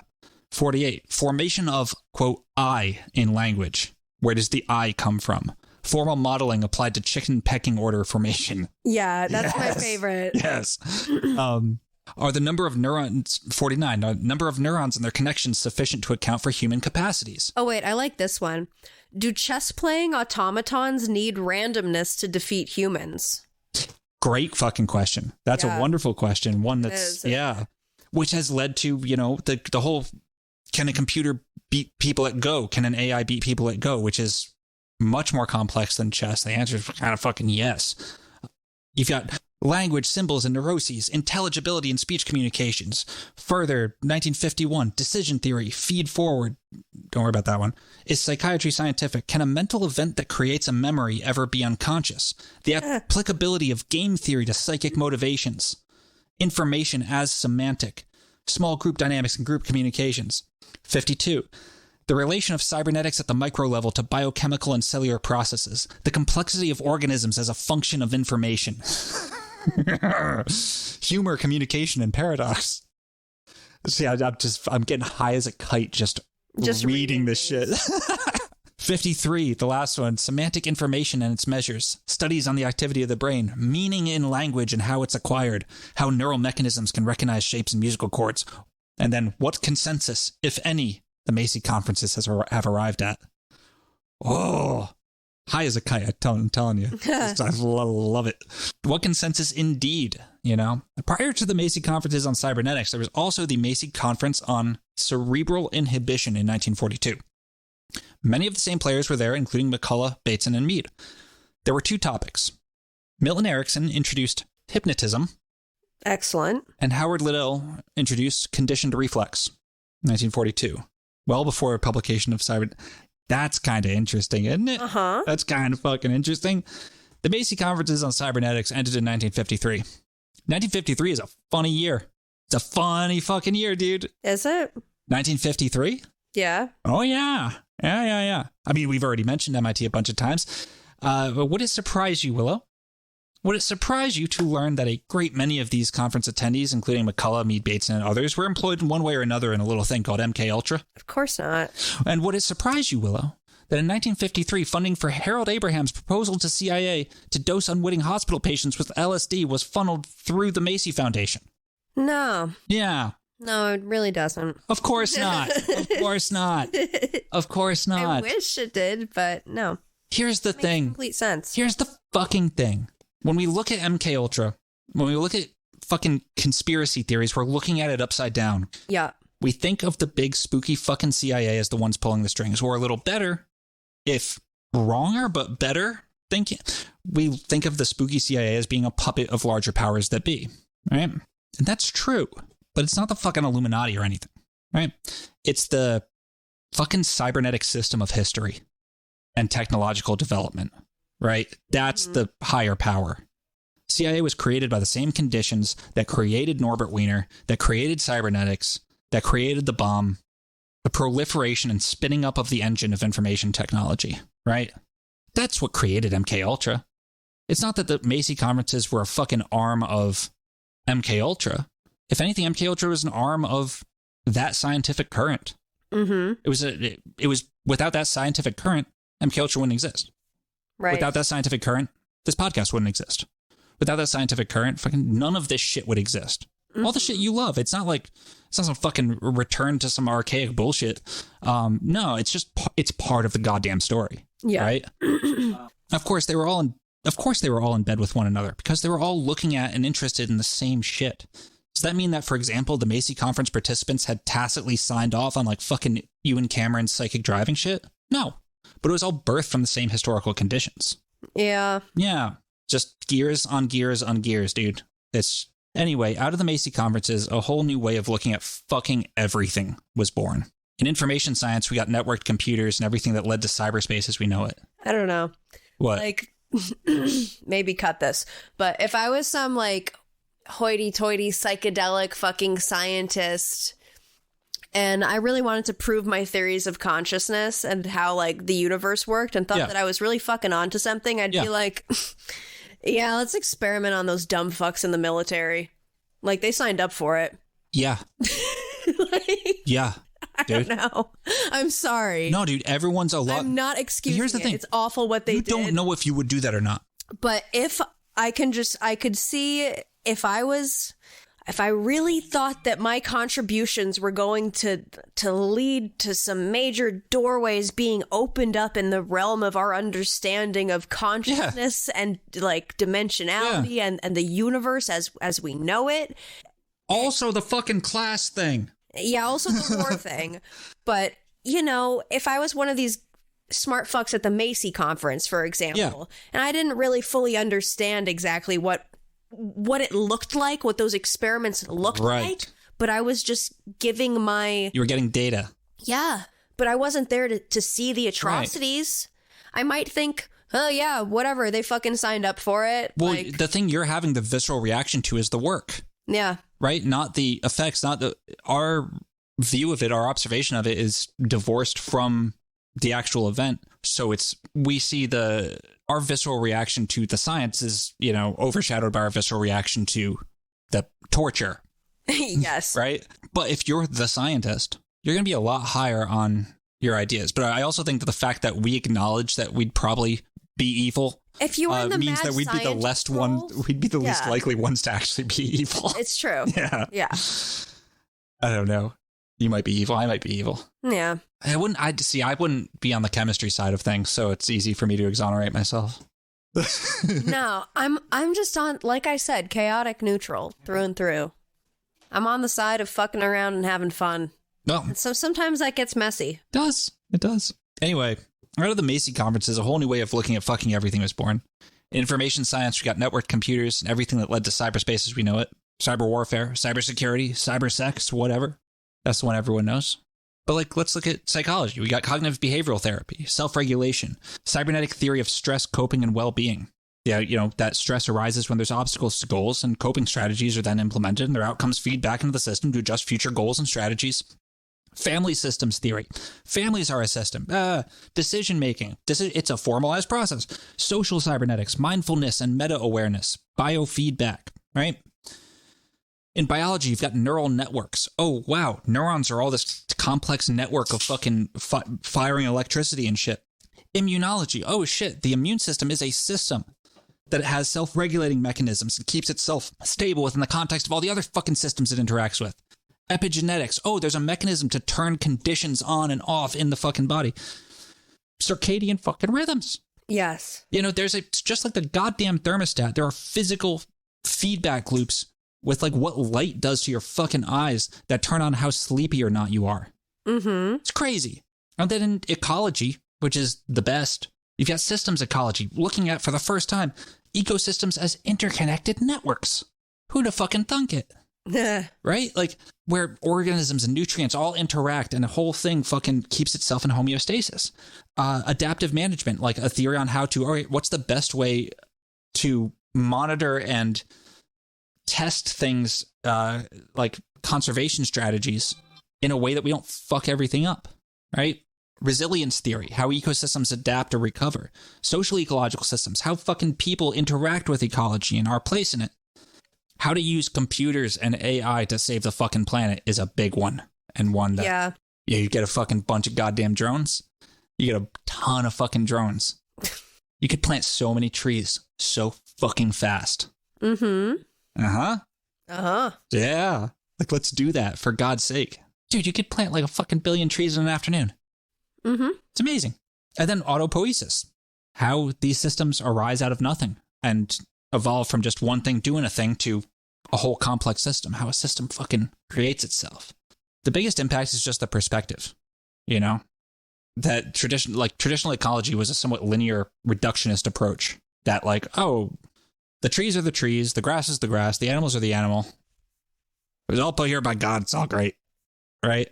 Cybernetics has us look at this ecosystem as a fucking whole to understand it's not just its parts, but the relationships between them, which like you couldn't think of thinking about ecology otherwise, right?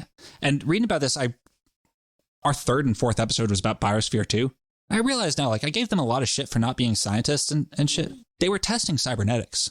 Yeah. Is what they were trying to test. So, like, good job, Johnny Dolphin. You're still a huge asshole, but I get what you were doing a bit more. You're still a jackass, but whatever. This is, like, really how cybernetics can be applied everywhere. And without knowing any of the math or stochastic bullshit probability equations or whatever, it's pretty damn easy to see how it's applied, you know? It's a cognitive tool. It's morally neutral. Wiener understood this. He understood that it could be used for great evil as well as great good, and it has been. In a lot of ways, Norbert Wiener was just the node around which all these historical forces coalesced, you know, and systematizing in an interdisciplinary fashion shit that we've all been doing all day, every day, you know? Mm-hmm. After the Macy Conferences, this shit spun into everywhere. MK Ultra, cognitive science, economics, the fucking internet, LSD, counterculture, human potential, electric and electronic music, stand-up fucking comedy, art, war, medicine, life, death. Cybernetics was an innovation in intelligence itself and how it's applied. Right. It's potentially the most important innovation in the application of raw intelligence that the world has ever seen. From my armchair ass, dumb fuck podcaster position, to me it seems like that. It's potentially the greatest innovation in the application of raw intelligence the world has ever seen.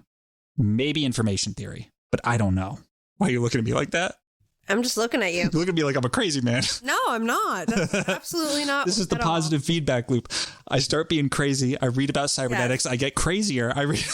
No, I'm inspired. I don't think you're crazy at all. Okay. We don't have time. Break that feedback loop right now. All right. We don't have time to like get into all it. Like cybernetics will come up again. Like I could talk about Timothy Leary and the counterculture, but I'll save that for the series on Timmy. Could talk about Esalen, save that for an episode about Esalen. This is an introduction to cybernetics. Yes. Because it's going to show up again and it's real important. And it's become extremely influential in my own way of making sense of the world. Mine too. Yeah. So like... I definitely have, since our fucking CCRU episode... My relationship with information has gotten weird. Yeah. You know what I mean? That's what's happened since that episode. I do. But like... I like it. I've been thinking a lot about semiotics and language lately, and it's a lot of fun. I've been thinking a lot about truth. Yeah, that's a fun. Yeah, epistemology is widely recognized as the most fun of all the disciplines. Oh, it's so fun. Well, cybernetics to me is about the fundamental, inescapable truth that everything's connected to everything else, and that your actions have an impact, and that you should like monitor what that impact is. Yes. No one is an island. No thing is an island. And that's all well and good. These ideas can be applied in fucking rad ways, or they can be applied in fucking bad ways. Or in Yes. rad ways that lose their radness. There's shit like, the Whole Earth catalog from the late 1960s through the early 70s. It was a catalog that connected people with tools, services, and ideas that could empower them to take ownership of their own lives and responsibility for their place in the world. It was deeply influenced by cybernetics. Here's a quote from its front page. We are as gods and might as well get good at it. So far, remotely done power and glory, as via government, big business, formal education, church, has succeeded to the point where gross defects obscure actual gains. In response to this dilemma and to these gains, a realm of intimate personal power is developing. Power of the individual to conduct his own education, find his own inspiration, shape his own environment, and share his adventure with whoever's interested. Tools that aid this process are sought and promoted by the Whole Earth catalog. Sounds all well and good, right? Although I think me and you would actually see some red flags in there. I like the concept. I don't need to subscribe to the catalog. I can just apply it to my own life. Well, it was like they didn't actually sell anything. Yeah. Just connect, But then you've got fucking Steve Jobs talking about how great and influential the Whole Earth catalog was, while his fucking company's pumping out iPhones at Foxconn, right? Yeah. When I said that cybernetics feels like the blackest of black arts, it's because it can definitely put someone like me into a real serious God complex. Right? Yeah. Like it's that whole... Careful with that. What's that whole You're everything and nothing. Right. So you see in that quote from the Whole Earth catalog, it's like, in response to this dilemma and to these gains, a realm of intimate personal power is developing. Power of the individual to control his own education. It puts the person at top, right? Yeah. At the top of the pyramid. And you know what? That's better than putting the individual at the fucking bottom of the pyramid and some faceless fucking capitalist fat cat at the top. What's missing is the fact that you shift.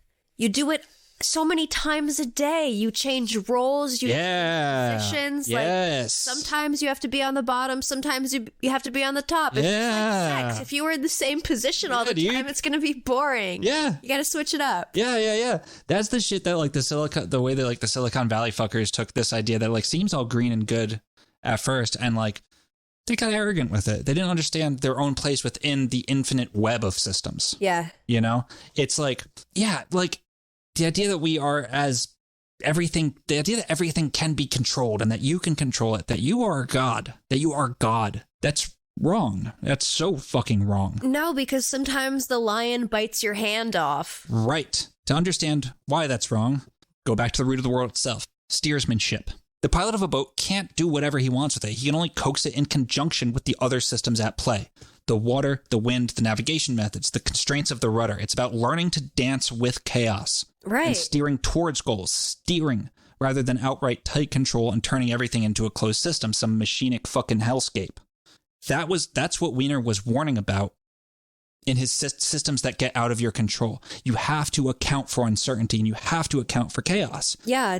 Cybernetics is how you keep yourself safe within chaos. Did Siegfried and Roy do another show after he got attacked by that tiger? I hope so, but I don't know. I don't think so.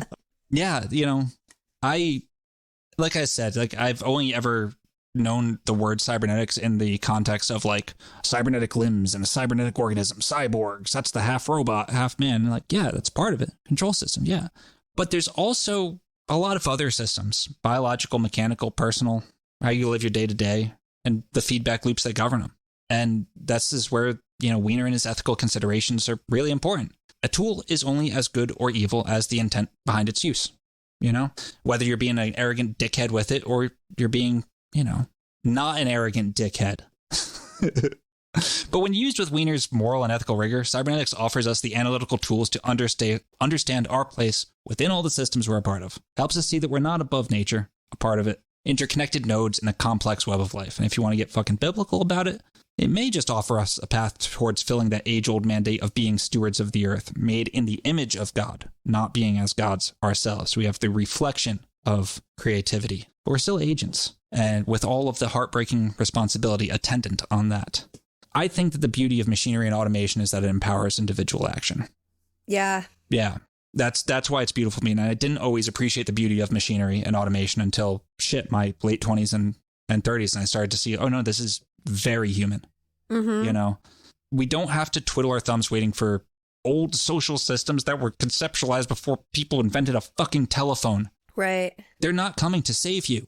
They don't work anymore. You know, we do need to embrace individual agency, because cybernetics, just the existence of the concept, offers us all the power of 10,000 people 1,000 years ago. Every one of us, you know. Collective action is crucial, yeah. But it's about, there's a balance between pure individualism and pure collectivism. Yeah. I haven't heard anyone sufficiently define yet. It's about like, as Isaac Asimov had the idea of a fucking, I don't know if it's his idea. This is my second beer. I don't really drink anymore. Just saying stuff now. I don't care. But the concept of like types of civilizations, the ones that can become spacefaring and leave their home planet and shit. The type 1 civilization that, you know, colonized a galaxy or whatever, or not a galaxy, a solar system. He said that like every member of that society had to have the ability to destroy the entire civilization at any given moment, but choose not to do it. Yeah. And it's that choosing not to do it. It's the strength. Yes, exactly. Yeah. Exactly. Like the strength of understanding that you are an agent within the system. Sorry. That's sorry, but you fucking are. Mm-hmm. And also, you're not in control of the whole fucking thing either. Yes. So you do have impact, but it's not all the impact. I looked up what happened to Siegfried and Roy. No, because I feel like this is actually super very relevant. It really is. I feel like this is incredibly relevant. It is. He says that tiger never attacked him. He was actually trying to save his life because he would have strokes sometimes and like fall over. Oh shit. So the tiger like instinctively like swiped at him to try to like wake him up? Yeah, to keep him from falling off balance or something, but accidentally, you know, fucking clawed him. And no, he continued to work with Manticore the tiger. They brought him out on stage again, and like he went through he had to go through a long recovery period because he was really fucking injured, but he survived, and it was like, you know, the lion wasn't put down or anything, lived a long life. Was it a lion or a tiger? Tiger. Sorry. It was a tiger. It was a tiger. I was thinking about the strength card. Yeah, but it was got mixed up. I would believe it more if it was a tiger. Yeah, it was a fucking tiger. That's ridiculous. Manticore. All right, manticore. Jesus fuck. Yeah, he said that Roy had been taking medication for high blood pressure for years and had begun to suffer from dizzy spells. So Manticore saw that he was falling down, and at one point took him and brought him to the exit where somebody could get him and help him. Holy shit. He had a strong bond with this tiger. Yeah. And yet it's also this tiger that is the one that almost killed him. Yeah. But he continued to work with it and recover and like loved this tiger. Yeah. So it's these, you could apply that to AI or technology or whatever. Ecology. Thing. Yeah, ecology. As an agent. Just your fucking life, right? Yes. Like how you move through the world on a day-to-day basis. The podcast Weird Studies recently did an episode about the Temperance Tarot card, which they talked about in cybernetic terms, and it was the best thing I've ever heard about the Temperance card. Uh-huh. Right? And it makes now even more sense. Like the balance in that sense, the balance of temperance or art in the Thoth deck is like, it comes from monitoring and adjusting and allowing for that sort of, allowing for the divine, for lack of a better term, to have its fucking say too. Yeah. And in that sense, I just mean systems that are larger than you. And the notion of the meta system or whatever. Oh shit, I got mauled by a tiger. I almost died. I guess I have to still survive though. Yeah. Or like, you know, maybe modify your actions so you don't get mauled by the tiger. Like have a fail safe in place, a little bit of redundancy in place to like train the tiger like, oh, I'm not actually having a stroke now. This is a false alarm, you know, something like that. But yeah, when you move through the world with that understanding, like that you can apply this in your day-to-day life, you know, it's not just some ivory tower bullshit. You don't need you don't need to be a child prodigy. When you move through the world with that understanding, when you act with just a smidgen of fucking grace and awareness of your place in the system of systems, it has a ripple effect too. Yeah. You create stability, which reverberates. Your actions, your decisions, your very way of being can serve as a catalyst for other people to emulate. I mean, think of it like if you are a stable person, the people in your life know that they can rely on you as an anchor, which increases the amount of stability in their own life, right? Yes. That's how we find our way back to some semblance of fucking balance, right? It is individual empowerment, and it's about the voluntary association in the collective, right? Yeah. And I think it's, I don't know, it's really, it's a fucking weapon. So use it before it's used on you, you know? Well said. Yeah. And I think like lust or the strength card is, you know, it is our human drive to control, to be an agent, manipulate, to get to be an agent. Yeah. And it's because it's the most satisfying thing in the fucking world to create something, to have some sort of impact on the world around you. And by manipulate and control, if you start to think that means total control and like not respecting the agency of the other agent nodes, well, that's when you go fucking wrong. Right. That's just being an asshole. Yeah. Right? But the assumption of the weight and heartbreaking responsibility of agency is to me the strength and the lust of the 11th Trump. Yeah, so that's what I think about that. That's all I got. This is longer than I expected. Yeah. I don't know. I like this shit. Well, there we have it. We have a Patreon where you can access our bonus show, The Corkboard Bazaar. Yes. But the bonus show is excellent. But you can also get our Discord where we hang out and talk to people and you can make new friends. And we're doing a shared dreaming experiment in there, which is really weird and wacky. You should help me come up with some more psychic experiments. I can totally do that. Yeah, like I want to do more remote viewing shit and stuff like that. I've just been like scattered. Oh, yeah. Yeah. Oh, yeah, we're doing it. Yeah, hell yeah. So get on in there for just $5 a month or more if you like us even more than that. Like that is an option. Yeah. You can become a guerrilla ontologist for a couple $100. Yes. We'll refer to you as if you give us $1,000 a month, we will pray for you every night. I don't even do that for myself. No, me neither. But like, if you give us $1,000 a month, like I will. I'll do it. Hey. I'll pray for you. Yeah, we also have a emergency St. Germain reporting hotline. If you see St. Germain, you call us. You see him, you fucking call us. You call us at 774-495-0491.